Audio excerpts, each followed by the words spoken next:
A continuación, Noticiero Telesucesos. Clasificación A. Apto para todo público. Un noticiero pensado para usted porque se lo merece. Nos acercamos a la realidad desde diferentes perspectivas. Noticiero Telesucesos. Primera parte del Noticiero Telesucesos con las noticias más importantes del día.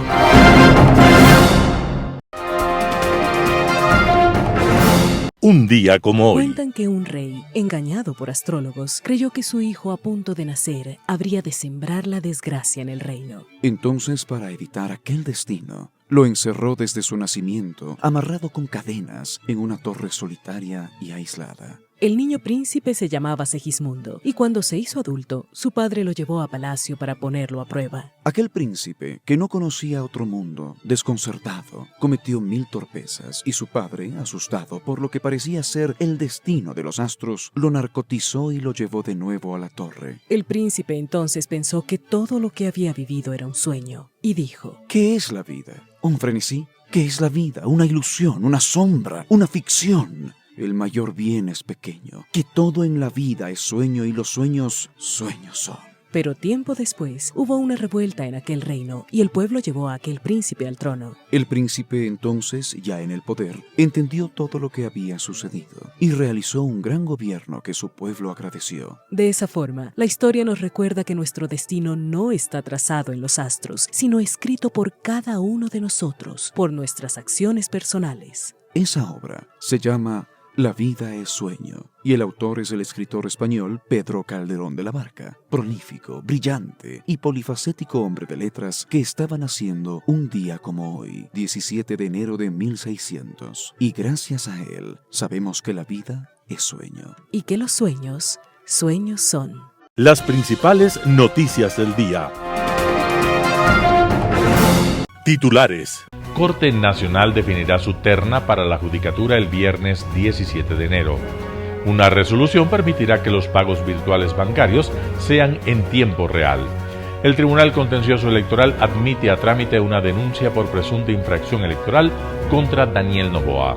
Los editoriales serán de Simón Espinosa Cordero, Hacia la democracia directa. Roberto Aguilar, se viene el simulacro de debate. Noticias del día. La Corte Nacional de Justicia definirá su terna para el Consejo de la Judicatura el viernes 17 de enero. El presidente encargado de la Corte Nacional de Justicia de Ecuador, José Swing, convocó al Pleno para tratar el asunto de la terna de la que saldrá el próximo presidente del Consejo de la Judicatura. La cita será el viernes 17 de enero a las 13 horas, casi un mes después de la sesión extraordinaria donde Swing acordó trabajar con el resto de los jueces nacionales en una terna de consenso. Se anuncia que en la plenaria se conocerá una comunicación remitida por el Consejo de Participación Ciudadana y Control Social, el organismo encargado de la selección de autoridades, en observación a lo dispuesto en el artículo 179 de la Constitución. La norma habla sobre la integración del Consejo de la Judicatura. La reinstalación del Pleno de la Corte Nacional de Justicia se producirá cuando faltan menos de 15 días para que concluya el periodo de los actuales vocales de la Judicatura, que concluye el 29 de enero del 2025. De la terna de la Corte Nacional de Justicia saldrá el próximo presidente del Consejo de la Judicatura, quien estará en funciones durante los próximos 6 años. Este organismo se encargará de sancionar, evaluar y nombrar a más de 500 jueces de primer nivel, cientos de secretarios judiciales. También nombrará a los jueces de la Corte Nacional de Justicia luego de que los últimos 2 concursos no se hayan podido realizar por intereses políticos. La Judicatura además tiene la capacidad para sancionar fiscales y defensores públicos. Una resolución permitirá que los pagos virtuales bancarios sean en tiempo real. El Banco Central del Ecuador definió plazos específicos para que las transferencias bancarias se realicen de manera inmediata en el país, en momentos en que este tipo de transacciones se concretan hasta en 72 horas si se trata de entidades financieras diferentes. El director del Banco Central del Ecuador, Guillermo Avellán, mantuvo una reunión con los participantes del Ecosistema Nacional de Pagos el 15 de enero de 2025. El funcionario explicó el contenido de la resolución que viabiliza este plan y que fue aprobada por la Junta Monetaria el 31 de diciembre pasado. La interoperabilidad permitirá conectar diferentes sistemas y plataformas para que operen de manera segura y eficiente. Con esta norma se busca que las familias y negocios puedan transferir dinero de manera inmediata, 24 horas al día, los 7 días de la semana, explicó el funcionario.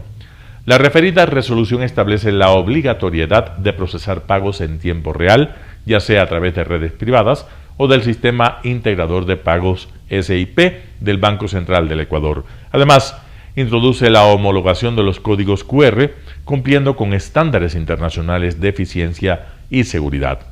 Los principales beneficios de la normativa son la modernización tecnológica del sistema de pagos, la reducción del uso de efectivo, fomentando los medios de pago digitales, mayor eficiencia y competitividad en el sistema de pagos con menores costos. La resolución contempla un plazo de 18 meses para que el Banco Central del Ecuador implemente y ponga en producción la plataforma del Sistema Integrador de Pagos que servirá para este fin. El Tribunal Contencioso Electoral admite a trámite una denuncia por presunta infracción electoral contra Daniel Noboa.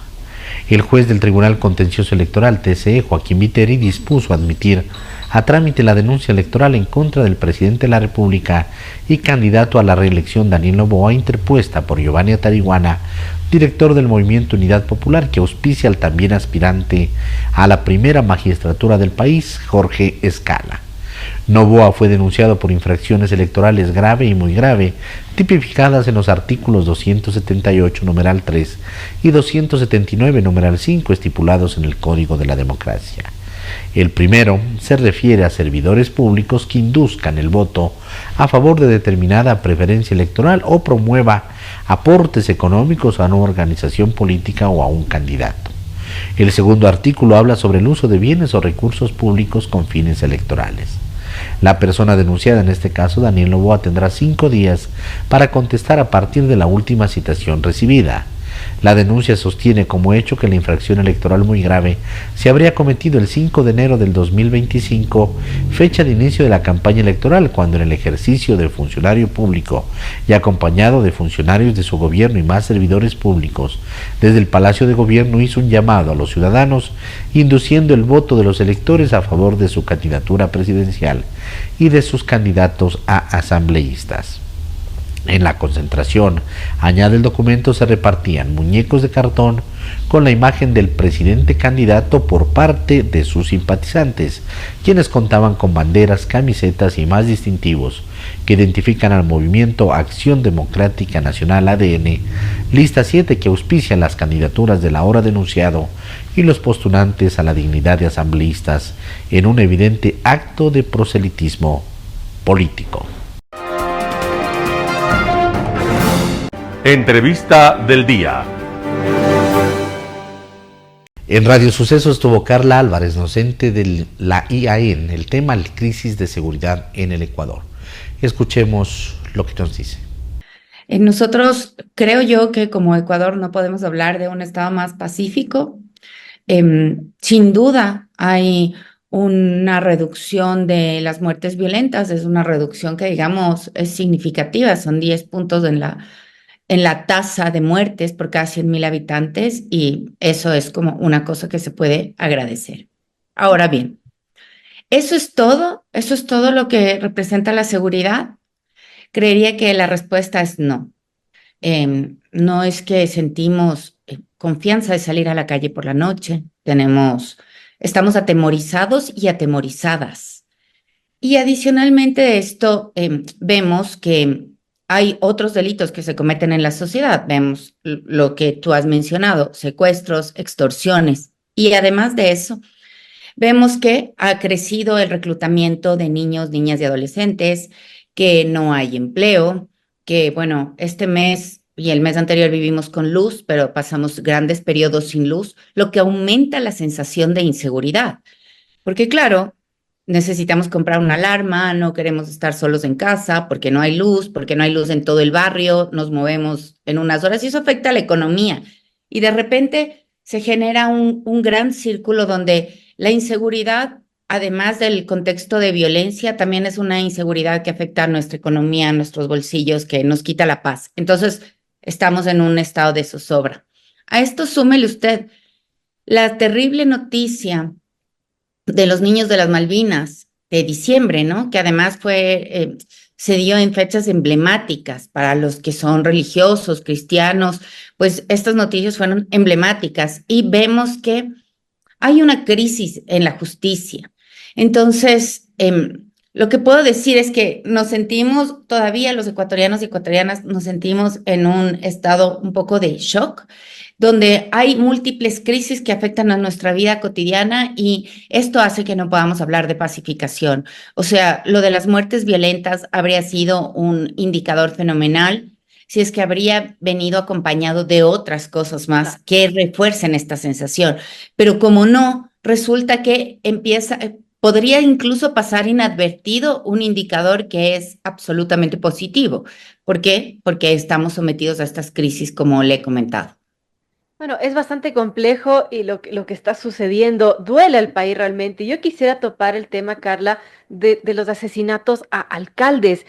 Recordemos que después del asesinato de Fernando Villavicencio, como mencionaba, se abrió una herida que el país lamentablemente no ha sanado, pero hay 5 alcaldes que han sido asesinados desde el 2023 y han perdido la vida en los últimos 10 meses, los últimos 4.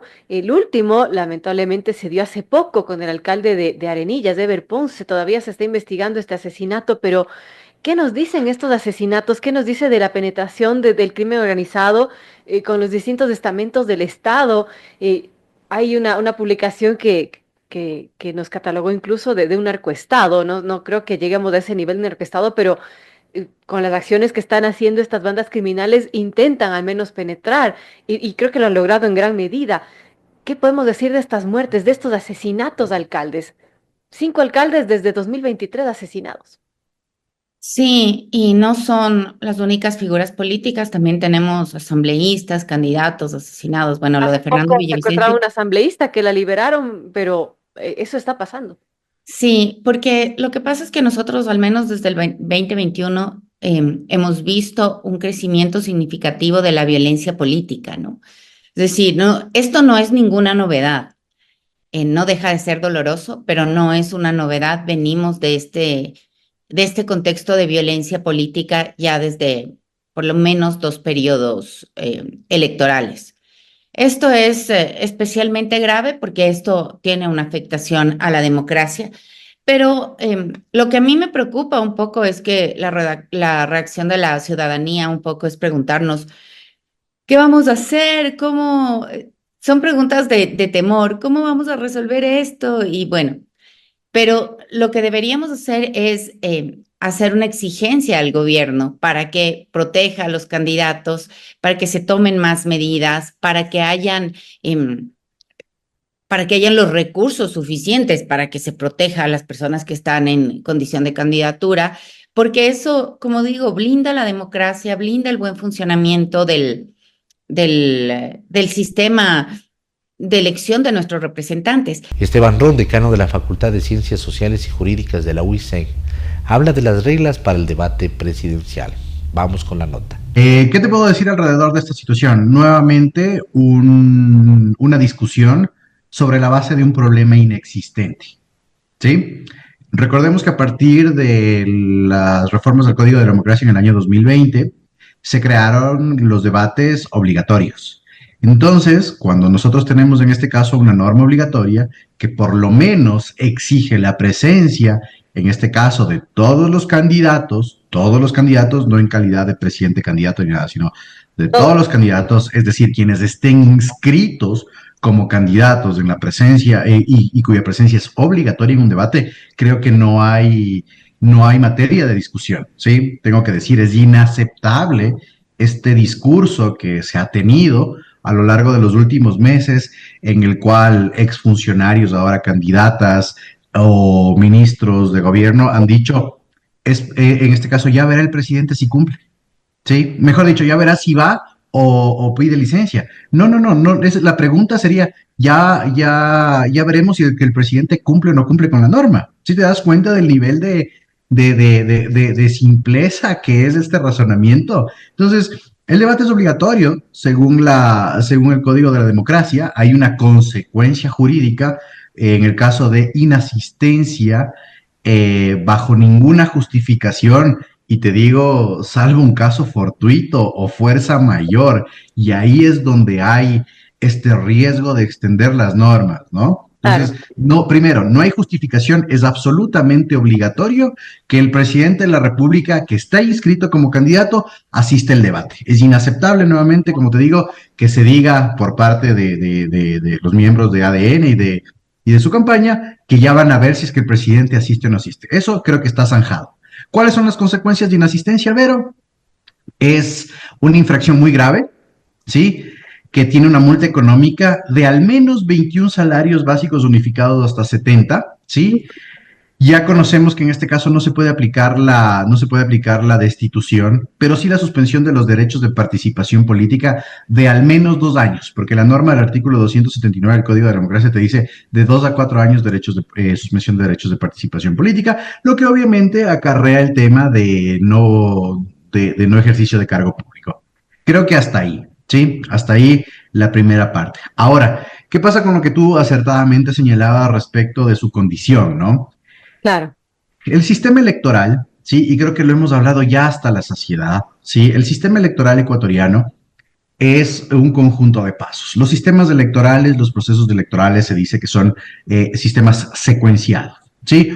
En este sentido, el cumplimiento del artículo 93 del Código de la Democracia, que es el pedido de la licencia sin remuneración obligatoria, te genera una especie de paréntesis dentro de esa secuencia del proceso electoral, en la cual el presidente de la República o el servidor público, ¿sí?, tiene un paréntesis del ejercicio de su servicio público para que no se rompa este principio de igualdad, para que no se utilicen los fondos, en este caso los bienes y recursos del Estado, inclusive los fondos, y que inclusive no se utilicen las plataformas gubernamentales para hacer campaña, lo cual te genera una segunda desventaja, ¿no es cierto? Entonces, eso es para la campaña. En el intermedio de la campaña tenemos un debate obligatorio, ¿sí? Al cual, en este caso, el presidente candidato debería acudir en esa condición. Es decir, de tener una licencia sin remuneración, ¿sí? De tener una licencia sin remuneración y que en este caso cubriría la infracción electoral de hacer proselitismo político cuando no se ha pedido dicha licencia sin remuneración. Porque tú leías los condicionamientos del debate antes de entrar a conversar conmigo, ¿sí? Entonces, en la primera parte, digamos que es planteamientos, interpelaciones, el sorteo de la interpelación y al final hacen un llamado, ¿sí?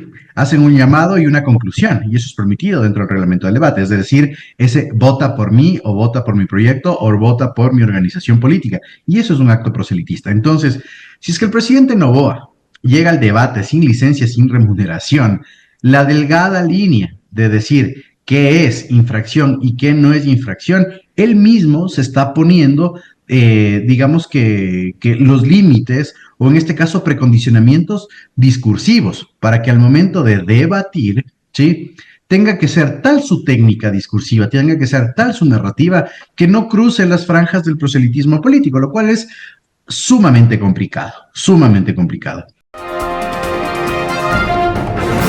En Impacto Informativo, Ítalo Cedeño, ex gerente de Petroecuador, habla sobre el estancamiento en la producción petrolera. Escuchemos lo que opina. Bueno, Petroecuador aplica un modelo de contrato en los reacondicionamientos de pozos, y este contrato con Tools es un contrato que también lo ha aplicado para todas las torres de este tipo de trabajo. Y lo aplicó Petroamazonas, lo aplicó CEPE, lo aplicó Petroproducción, ahora Petroecuador. O sea, no es nuevo. Son contratos que tienen una cláusula donde el beneficiario es el contratista y no otra persona, donde si se subcontrata cualquier servicio tiene que ser aprobado por Petroecuador, y los pagos obviamente se realizan a esta empresa Tools, pero eso no quiere decir que si Tools hace un convenio con otra empresa debía haber pedido permiso a Petroecuador. Si no pidió permiso, imagínate, entonces hay un tercero que está siendo beneficiario del contrato, beneficiario de los pagos. O sea, es obligación del contratista dar a conocer a todos sus subcontratistas. Es correcto. Y máxime si son financistas. Y máximo si son beneficiarios del pago que hace Petroecuador.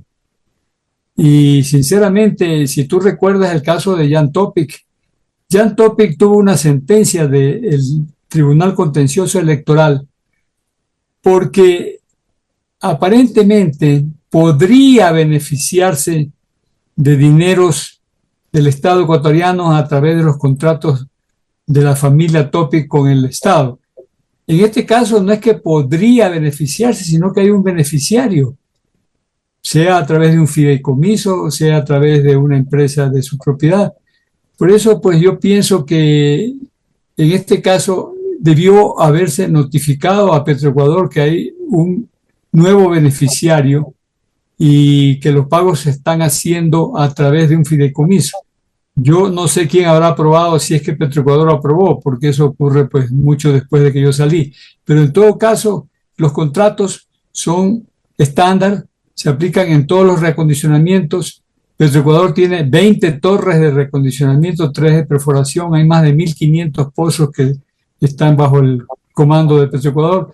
Es una tarea muy estándar, rutinaria, y los contratos son contratos que se han aplicado en todos estos casos.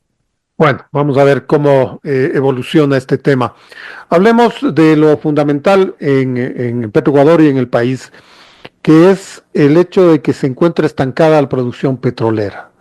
Se ha registrado un promedio de 475,000 barriles diarios de producción en el año 2024, con un incremento de 0.27% con respecto al 2023. Esto significa que está congelada la producción. ¿A qué se debe esto? No, peor que eso. La estadística real del 2024 es menor que la del 2023. La producción es menor, por lo menos un 3%. Debe estar en el orden de unos 465,000 barriles de petróleo por día. Y la razón es muy sencilla. ¿Por qué no se ejecuta el presupuesto? ¿Por qué no hay nueva inversión? ¿Por qué no hay nueva tecnología? Producir petróleo no es simplemente abrir un pozo y que por la presión natural del yacimiento llegue a la superficie, como algunos creen de que el petróleo se produce por ósmosis. No, necesita de inversión y tecnología. Afortunadamente, se ha anunciado, ojalá que se cumpla, en el 2024, proyectos, si tú recuerdas en la última entrevista que tuvimos, por más de 40,000 millones de dólares. Si se hacen estos proyectos, por lo menos que se inicien en el 2025, si se hacen estos proyectos, estoy seguro que la producción del Ecuador puede duplicarse, puede llegar a 1 millón de barriles de petróleo por día. El petróleo está en el sitio. Lo que nos hace diferentes es que tenemos que sacarlo como lo hacen en otras latitudes. Tenemos el día de hoy la presencia de Cristian Romero. Él es presidente de la Fundación Resilientes Ecuador. Vamos a hablar de las metas y objetivos que se vienen en este nuevo año, pero le quiero preguntar a Cristian cómo nace el tema de la Fundación Resilientes en Ecuador, entendiendo además que este término de la resiliencia, que cada vez se lo utiliza más, y se entiende, y usted me corregirá seguramente, como esa capacidad que debemos de tener los seres humanos para adaptarnos a situaciones sobre todo adversas o negativas que suceden en el día a día. Por ahí va el tema, cuéntenme un poquito, aclárenos qué es la resiliencia y la Fundación Resilientes en Ecuador. Gracias, David, muy amable, y un cordial saludo a quienes nos están mirando y pues obviamente compartirán luego esta información. Gracias por el espacio. Y finalmente, bueno, ¿qué es Resilientes Ecuador? Es una fundación sin fines de lucro que nace a raíz de algunas necesidades particulares. Mis inicios como consultor, como facilitador, como desarrollador de procesos organizacionales, me llevaba a que al final de cada proceso siempre la gente se acerque y me diga si podía darle un espacio, y me pedía hablar acerca de temas que estaban pasando en lo personal. Y bueno, a través de este ejercicio empezamos a ver que la necesidad de las personas no era únicamente desde la parte organizacional, sino también desde la parte personal, y es así como nace Resilientes Ecuador, y cobra mucha fuerza cuando se genera desgraciadamente la situación que tuvimos en el Ecuador hace años atrás con lo que fue el terremoto en la costa ecuatoriana. Entonces, ahí como que se vuelve más fuerte, ¿no? Es una necesidad. Bueno, las necesidades del ser humano y las situaciones adversas han estado siempre presentes, pero a veces tampoco las decíamos, no las hablábamos. Llega en algún momento donde la gente empieza a expresar, y ahora lo hacen cada vez más, sobre los problemas, situaciones y la ayuda que piden, ¿no? Precisamente para esos efectos. Sí, justamente, ¿no? Y entonces en ese sentido aparece este escenario y esta oportunidad con la cual a través de un grupo de personas cercanas decidimos abordar el tema de la resiliencia, incluso por aspectos personales.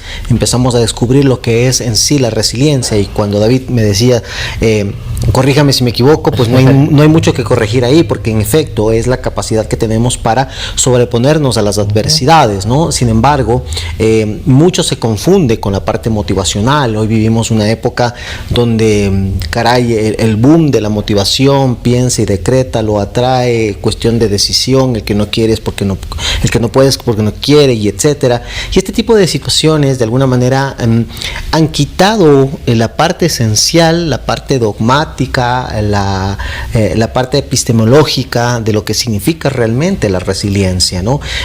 Porque pueden producir al final de pronto frustración, es decir, pero por estoy súper supuesto motivado y voy con todo en este proyecto, por supuesto, y tengo alguna caída y digo, por más que estuve motivado y todo, ya ves, ya lo intenté y causa frustración, y eso pues obviamente es lo que provoca. Mira que en una época donde podemos con un clic comunicarnos, en este momento podemos estar en muchos lugares del globo terráqueo, sí, en cualquier parte, en cualquier uso horario.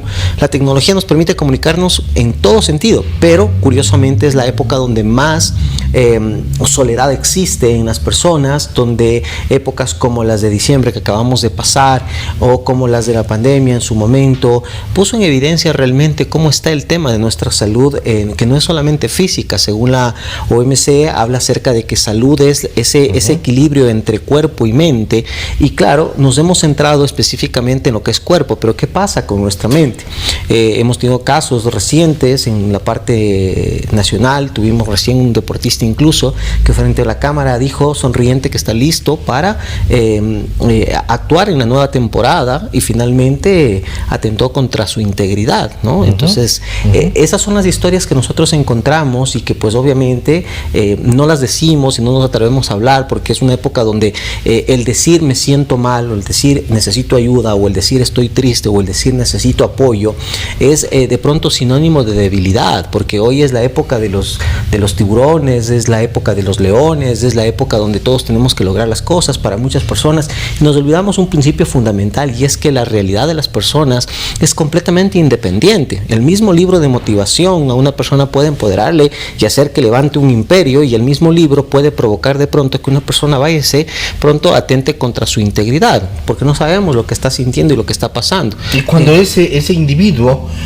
no expresa, digamos, lo que le viene pasando por cualquier situación, porque no quiere expresar, porque está bloqueado, lo que sea, ahí existe el otro lado, o sea, el lado que puede detectar y decirle, mira, yo estoy aquí, si es que algo te pasa, ¿en qué te puedo ayudar, no? También. Sí, en efecto.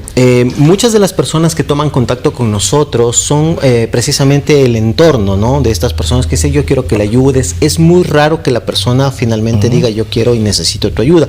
Sí existe un porcentaje importante de personas que determinan esa búsqueda, pero también es mayoritario el entorno, ¿no? El tema es que muchas veces el entorno, por desconocimiento, termina muchas veces afectando a la persona. Es tan invasivo el mismo hecho de decirle, levántate que tú puedes, ya deja de estar lloriqueando, demuestra quién eres, y etcétera, etcétera, que de pronto lo que le puede estar pasando a la misma persona. Y son temas y criterios que probablemente con un poco de conocimiento podríamos quizás poder canalizarlos. Entonces yo digo, así como debemos aprender todos lo que son primeros auxilios, también deberíamos aprender lo que es primeros auxilios y contención emocional, que no necesita necesito ser un especialista de la salud, porque son temas que se pueden abordar, como dice el término, para una primera instancia. No es para ser invasivos, ni tampoco para jugar a ser de psicólogos o ser de terapeutas.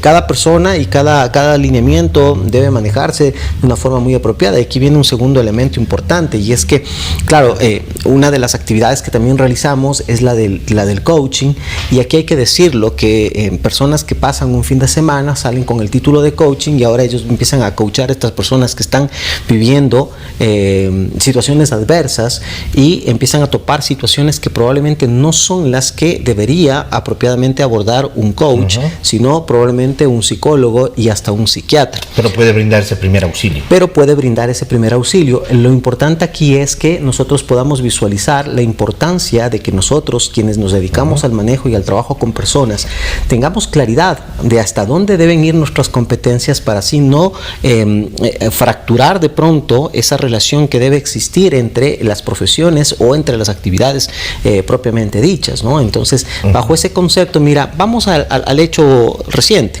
Ya pateamos al viejo, ya lo quemamos, ya nos comimos el pavo. Y ya nos ponemos unos propósitos. Y ahora y ahí a veces viene el tema de la motivación confundido con la resiliencia, ¿no? Exacto, y decimos... totalmente motivado y voy con todo para esto. Y David, decimos, y ahora sí este es mi año, ¿no? Entonces, claro, y revisamos la lista de sueños y son las mismas en este caso, si estamos 2025, decimos un checklist, está igualito. Del mismo 2024, 2023, 2022. Decimos, ¿qué está pasando? Es justamente un hecho importante que en este tiempo hemos podido revisar constantemente, y es que nada va a cambiar si es que tú no cambias.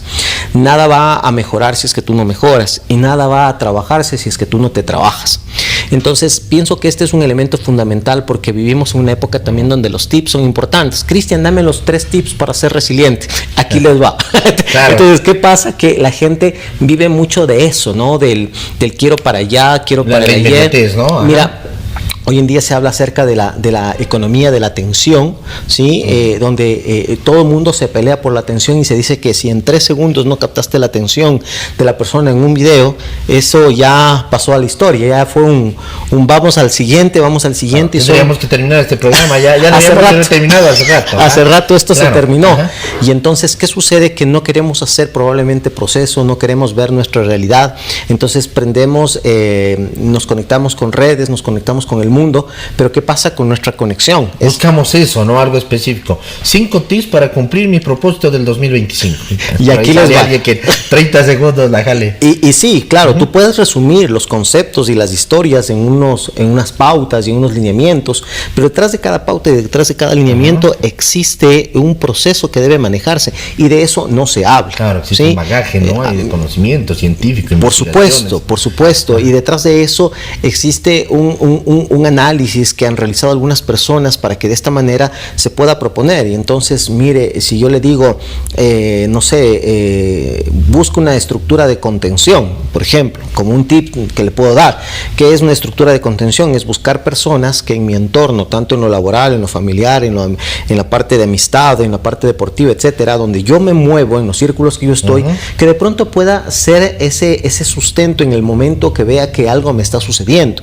Eso es algo que es importantísimo, y a manera de tips lo podemos decir, pero es una construcción, no es un tema de que, bueno, en medios tú, David, vas a ser parte de mi estructura, y bueno, acá Isaac, que nos acompaña en medios, también va a ser mi estructura en la parte interna, y no funciona así. Es ir mirando en mi entorno qué personas me pueden trabajar o me pueden ayudar a gestionar mi parte interna frente a la realidad que yo estoy viviendo.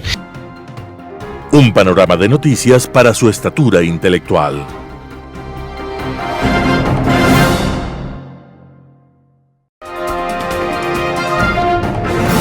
Editorial. Hacia la democracia directa, artículo de Simón Espinosa Cordero. Lo que pasa en Ecuador es increíble. A la expoliación sistemática de los recursos públicos, perpetrada durante décadas por gentes que han roto todos los fueros de la honestidad, se suma la presencia de una clase política sin currículo y sin escrúpulos que ha hundido al país en un caos jurídico, salvo contadas excepciones, y personifica el auge de la mediocridad. Si como el colapso interno no bastara, el país se enfrenta además la brutal acometida del crimen organizado internacional, que se ha establecido con fuerza en todo nuestro territorio. En estas circunstancias tan adversas, estamos a semanas de la elección de asambleístas y presidente del país, la incertidumbre es grande por el deterioro mundial de la democracia representativa. A la vista están Cuba, Turquía, Venezuela y hasta Rusia y China, donde las elecciones son medios para perpetuar dictaduras y autoritarismos. Parecería, pues, que este tipo de democracia se ha convertido en herramienta ideal para sustituir los golpes de Estado y para que personas movidas por la sed del oro, la cómplice impunidad y el delito a mansalva osen acceder al poder político. ¿Será posible derrotar a las mafias con la democracia representativa? Las elecciones del próximo 9 de febrero en algo servirán. El mundo carece de un manual práctico para enfrentar y desmantelar un narcoestado, porque este fenómeno es relativamente nuevo en términos históricos y muy complejo. Los gobiernos que lo intentan han tenido un éxito relativo. Las experiencias parciales en países como Afganistán, Colombia, México ofrecen ejemplos parciales, pero no soluciones definitivas. Sí, en cambio hay ejemplos de cómo un gobierno de excepción puede servir para transformar radicalmente un país desde el caos, la pobreza y la corrupción hacia un modelo de orden, desarrollo y prosperidad. El caso de la moderna Singapur es un ejemplo admirable de cómo un país con pocos recursos naturales, pero con visión estratégica, puede transformarse en líder global. Su historia es frecuentemente citada como modelo de planificación a largo plazo, buena gobernanza y aprovechamiento de la globalización. Baste saber que en 1965, apenas hace 60 años, se independizó de Malasia y quedó como uno de los países más pobres del mundo, con un ingreso per cápita de $516 y que en el 2023 superó los $73,000. De cero, sus reservas internacionales pasaron a $300,000 millones en el mismo periodo. Además, la Junta de la Vivienda ha logrado que más del 80% de la población pueda vivir en casas y departamentos públicos de alta calidad. Más que un país, es una multinacional de éxito arrollador, donde la seguridad es una de las mejores del planeta. Plaza financiera que compite con Londres, Nueva York y Hong Kong, Singapur nos enseña que con liderazgo firme y una estrategia clara, es posible salir del abismo. Ecuador necesita ya un liderazgo emergente y excepcional, capaz de impulsar transformaciones rápidas y radicales en un contexto donde el cambio parece imposible. Un liderazgo con suficiente inteligencia para equilibrar lo excepcional con el respeto a los principios democráticos y saber contar con el beneplácito de la ciudadanía, poder originario o constituyente, como fuerza transformadora capaz de construir un nuevo orden político y social. Un liderazgo que nos libere del acoso de las mafias y haga de la democracia directa un eje de transformación y de los derechos humanos, no un estorbo, sino una estrategia. Artículo de Simón Espinosa Cordero. Se viene el simulacro de debate. Roberto Aguilar, El Expreso. ¿Hay tanta hipocresía en torno al debate presidencial? Y en los últimos tiempos, tantos supuestos no demostrados. Supuesto número 1. Al debate del año pasado se le atribuye el éxito del candidato Daniel Noboa, que era uno del montón y dice que salió de ahí convertido en presidente. Dicen que a su intervención en el debate se debe su imprevisto, sorprendente repunte en el índice de preferencias electorales. ¿Y su victoria? Bueno, ¿será? En este supuesto se fundamenta este otro. La idea de que el debate presidencial, incluso en los términos deplorables en los que está planteado, incluso con el formato ridículo que le han dado, es utilísimo, más aún, decisivo. Si Daniel Noboa ganó la presidencia gracias a lo que dijo e hizo en el debate, es obvio que este contribuye a la toma de decisiones por parte del electorado, está clarísimo, salvo que no hay manera de comprobarlo. Asumiendo que así sea, que efectivamente el debate de los candidatos a la presidencia tiene un efecto importante en el desarrollo de las elecciones, como lo sugiere el ejemplo nunca demostrado de Daniel Noboa, resulta evidente que ese efecto es, o puede ser, terriblemente negativo. Porque vamos a ver, ¿qué recordamos de la intervención de Daniel Noboa en el debate del año pasado? Sobre todo aquella burrada de que el problema del sector eléctrico nacional no es de generación sino de transmisión. Lo dijo con tanta pasta y con tanta seguridad en sus propios datos. Luego resultó que esos datos, precios del megavatio, capacidad instalada, etc., no pasaban la simple prueba del fact-checking, pero de eso nadie se acuerda. También recordamos su voluntad de no confrontar con el correísmo, como cuando tuvo que replicar las mentiras que despachó Luisa González sobre Coca-Codo y se fue por las ramas, porque su consigna era ser pro, no anti. Toda esa basura diseñada por sus estrategas de ese entonces y que a estas alturas ha quedado en el olvido porque hoy le conviene más ser identificado como la cabeza visible del anticorreísmo, postura que probablemente encarnará en el debate próximo del domingo, si es que asiste, y que también es mentira. Hoy sabemos que Noboa nunca tuvo la más pálida idea de lo que había que hacer en el sector eléctrico. Sigue sin tenerla. Y que pactará o romperá con el correísmo alternativamente, según le convenga. Así que si algún efecto hemos de conceder al debate presidencial, si tomamos por cierta la hipótesis de que Noboa ganó por lo que dijo en él, es, en el mejor de los casos, su capacidad para meternos el dedo, hasta el pírolo. Con solo ir a un paso más allá, empezaremos a sincerarnos. Por ejemplo, si nos preguntáramos cómo fue posible que Daniel Noboa nos mintiera tan impunemente y por la jeta en el debate del año pasado. Por poco que pensemos en esta cuestión, la respuesta surge espontáneamente, porque en el supuesto debate presidencial, dados los términos deplorables en los que está planteado y el formato ridículo que le han dado sus organizadores, no hay debate en absoluto. Tanto es así que si en lugar de dividirlo en 2 tandas de 8 candidatos, cada una se lo dividiera en 16 tandas de a 1, el resultado sería exactamente el mismo. Los 16 dirían lo que les dé la gana, sin réplica. Resultan más útiles las entrevistas que algunos medios están haciendo en estos días. Ya va siendo hora de dejar de llamar debate a esta bobería. Presentación de candidatos sería más preciso. Roberto Aguilar, El Expreso. Noticias internacionales. Netanyahu podría no firmar la tregua debido a extorsiones de última hora por parte de Hamás. El primer ministro israelí Benjamin Netanyahu afirma que una crisis de última hora con Hamás está impidiendo la aprobación del acuerdo de alto el fuego en Gaza y la liberación de decenas de rehenes. El gobierno israelí dijo este jueves que algunos puntos que se habían acordado habían cambiado y que el gabinete no se reunirá para ratificar el acuerdo hasta que Hamás rectifique.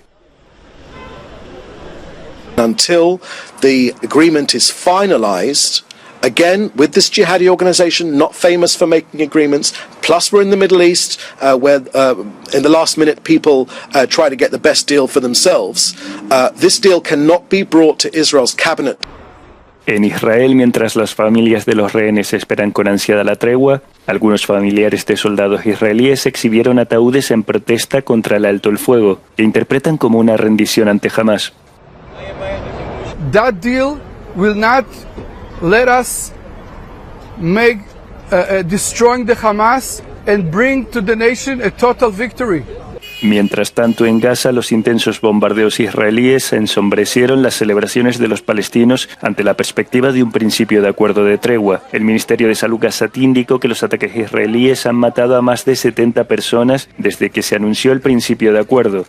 Desde que comenzó la guerra, la ofensiva israelí ha matado a más de 46.000 personas en Gaza, en su mayoría mujeres y niños.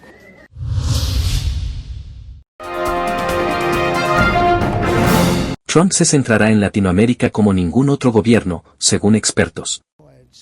Expertos consideran que el gobierno de Donald Trump se centrará en Latinoamérica como ningún otro, con un mandato firme para resolver la crisis fronteriza, y es posible que considere a México, Guatemala, Panamá y Colombia como socios claves en este esfuerzo. El flagelo de las organizaciones criminales transnacionales y tráfico de drogas en la frontera sur es otra de las prioridades de su agenda. desde los años 90, cuando se firmó el Tratado de Libre Comercio con México y Canadá, y también buscó la ampliación de la área de libre comercio de las Américas.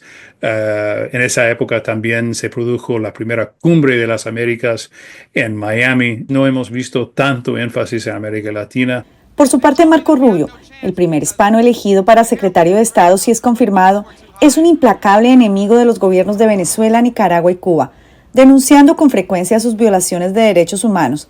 Al igual que Trump, su visión es reducir la presencia en Latinoamérica de China. La relación bilateral con México será un pilar para esto. Porque ahí combinen todos los temas claves: migración, comercio, seguridad, drogas y China. Pese al riesgo de sanciones y aranceles, se pronostica que el crecimiento económico en Latinoamérica alcance un promedio de un 2,3%, y pese a amenazas que no descartan el uso de la fuerza para retomar el control económico del Canal de Panamá, una intervención militar es improbable. Veo esto con pocas probabilidades con respecto a Panamá, y también tal vez una acción militar en México. Costa Rica, Perú, Argentina y El Salvador se perfilan como los aliados de la región mientras se esperan elecciones en los países con gobiernos de izquierda como Chile, Colombia y Brasil. Ángela González, Voz de América. Polonia insiste en que Europa se desvincule por completo de Rusia y aumente el gasto en defensa.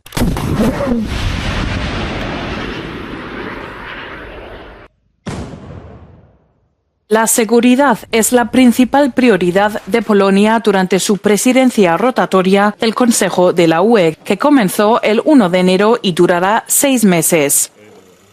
En una entrevista con Euronews, el ministro de Asuntos Europeos de Polonia ha explicado que la seguridad significa que Europa sea totalmente independiente de Rusia en términos de energía. Naszym celem powinno być kompletne odcięcie się od dostaw paliw kopalnych z Rosji i dostaw surowców z 2 powodów. Po pierwsze, żebyśmy my byli bezpieczniejsi, a po drugie dlatego, że nie możemy finansować reżimu, który dopuszcza się takich okrucieństw. Desde el comienzo de la guerra en Ucrania, Europa ha reducido su dependencia de Rusia, pero algunos países como Hungría, Eslovaquia o Austria se muestran menos entusiastas, y esto puede suponer un gran desafío para Varsovia. Polonia ha declarado su disposición a participar en los programas de cooperación de la UE, incluidas las compras conjuntas de municiones o la cooperación en el fortalecimiento de las infraestructuras críticas, pero recuerda que el garante de la seguridad sigue siendo la OTAN. Polska ma tu zdanie jednoznaczne. Wszelkie inicjatywy wspólne, unijne muszą być komplementarne i muszą współpracować w tym zakresie z NATO. NATO jest podstawą naszego bezpieczeństwa. Para la alta representante de la UE, Kaja Kallas, la OTAN y Bruselas tienen funciones complementarias en materia de seguridad. We have complementary roles. I mean, NATO is dealing with the military issues, the military planning for defense. But in Europe, we deal with the European defense industry. We deal with European defense as whole, because we also have countries that are not in NATO. Con Donald Trump a punto de volver a la Casa Blanca, la alta representante de la UE para política exterior espera que la presidencia polaca sea útil para resolver los grandes problemas existentes como la guerra en Ucrania, la crisis en Oriente Medio y el trato con la nueva administración estadounidense.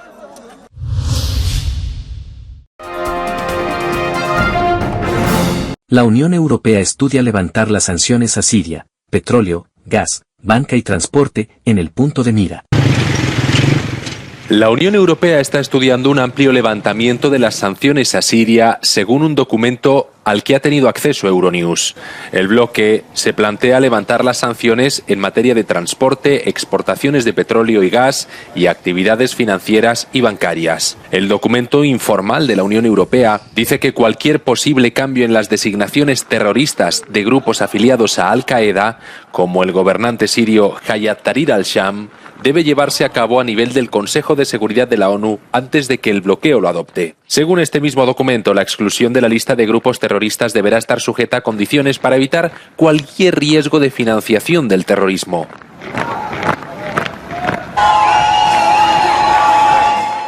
El documento oficioso fue elaborado por el Consejo de la Unión Europea para las negociaciones y se espera que sea debatido en profundidad durante una reunión de ministros de Asuntos Exteriores de la Unión el 27 de enero.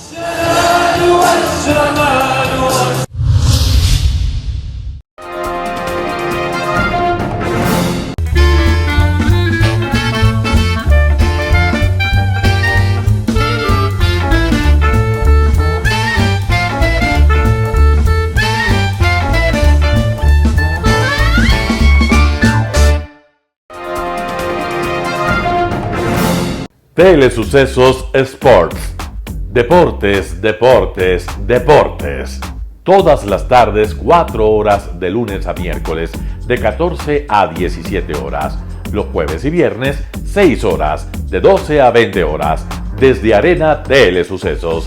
Transmisiones en vivo, siempre Ecuavoley. Y luego, deportes para recordar. Todas las tardes, deportes en Telesucesos Sports, bajo la dirección del arquitecto David López. La visión objetiva de quien vive el deporte. Sucesos deportivos, visión de un equipo de opinión joven de comunicadores. Telesucesos, llegamos con nuestra señal a los sectores populares de nuestra ciudad. Quienes no tienen televisión por suscripción atenderán nuestra señal sin costo en Canal 29 UHF Telesucesos.